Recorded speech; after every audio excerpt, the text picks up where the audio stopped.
The LT signal.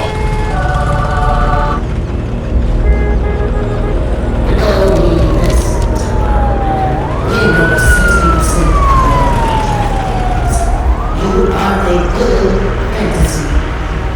Win 90% of your games. What are me?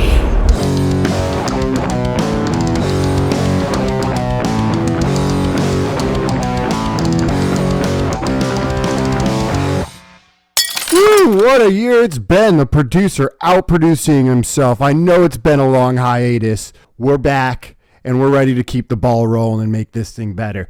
So last time I was actually here was week 4. And my last 2 trade targets I had in that episode, Leo Fournette. Yeah, Fat Lenny that no one liked. The reasoning being for this, he had a 3-down bell cow roll. He was a pass-catching back with a high-speed score. Given that alone, you need to target those kind of guys. And on top of that, he was so cheap. No one wanted him. He was Fat Lenny. Once that name got out, who wants a Fat Lenny? Well, I did. And now, guess what? He's a top 5 back, baby. Top 5. So now, second one, a little rougher. I keep going around and around and around trying to just, he's coming back. He's coming back. Fortunately, right after I said, go buy Saquon Barkley, he went down for 6 weeks with a ankle sprain that I couldn't see coming. Weird injury, so that didn't work, but I might go right back to the well with him. The reason being for this right now is he may not be what he could have been, without this injury and without all the injuries he's built up, but you're going to buy Saquon so cheap right now. I mean, people are scared. They don't think he'll give him anything. You could just send some feeler offers out, and they might land. I mean, he can still produce. He's just like Lenny. He's got the targets. He's got a high-speed score. Those are the kind of backs you want to go for. So I'm dipping back into the well, which, that's also foreshadow the next segment. The segment is, I'm just buying or selling a couple players. So the first one I want to say is a sell now.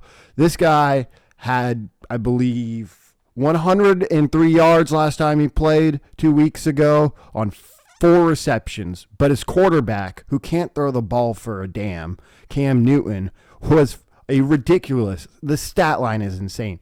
5 for 21. No wonder why all these teams, when their QB went down for a couple weeks, they weren't picking up Cam Newton. It's because he is washed. He's not a touchdown machine thrower, so you're not going to have high touchdown volumes with DJ Moore. But the thing about him is, last time DJ Moore played, he had over 100 yards. So he still has value that you can get for this guy. He's definitely a guy I don't want to roster, and still has some trade value. So, I mean, that's just an easy get him off my team. Second one is a buy candidate. And this one might sound a little crazy because I think he had like 1 fantasy point last week after getting benched for a fumble. He's a pass-catching back. He's the only back in town. That is James Robinson. I know. James Robinson. He's also very cheap. With him, you have a great playoff schedule. Week 15, Houston Texans. Woo! Yeah, you're going to produce against them. Week 16, the Jets. Yeah, that'll help you get to the championship. Now, championship week, he does play the Patriots, and yeah, that's an iffy game. I mean, but you got to get there. That's key. So as long as you can get to that championship, you have a chance to win it. That is why I am going to go ahead and buy James Robinson. Okay, so next one on the list would be Clyde Edwards-Helaire. His playoff schedule is Chargers, Steelers, Bengals, but we know it's a high-powered offense, even though it hasn't been as much lately. But this week, playing against the Raiders, we all know he's going to go ham. Raiders let the running back score fantasy points. He's very well integrated. He's getting touches in this backfield, and guy I want to buy. That's it for the buy-sell target. Next I want to talk about is the players who have made a massive jump for the rest of the season for me coming off of weeks. We don't really need to talk about it much because I feel like everyone's like, yeah, this guy's going to be a top 10 running back. That is Javonte Williams. After Melvin Gordon going down, he blows up for over 175 total scrimmage yards.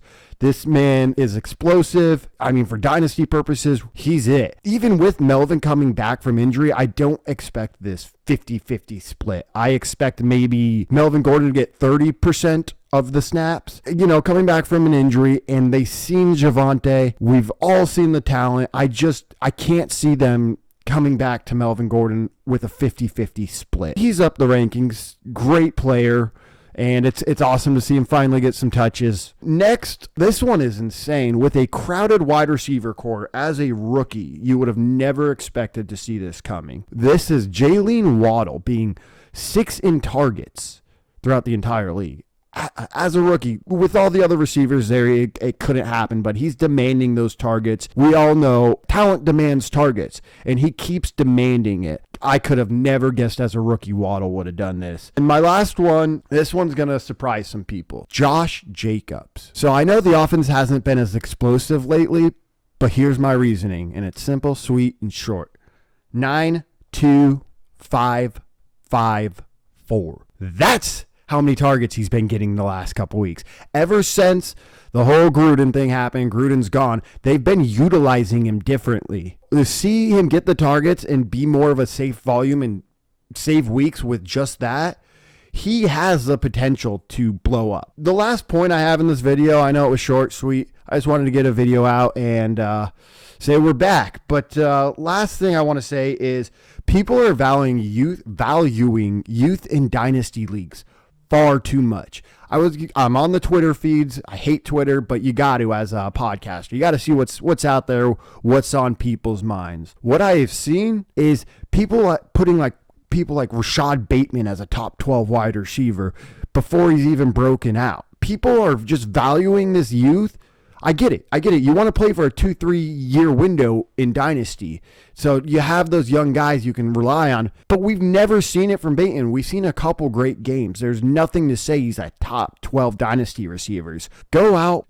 If you have a guy like Bateman and just these young wide receivers that just came out of this class, Elijah Moore, see what you can get from them because people are probably overvaluing them.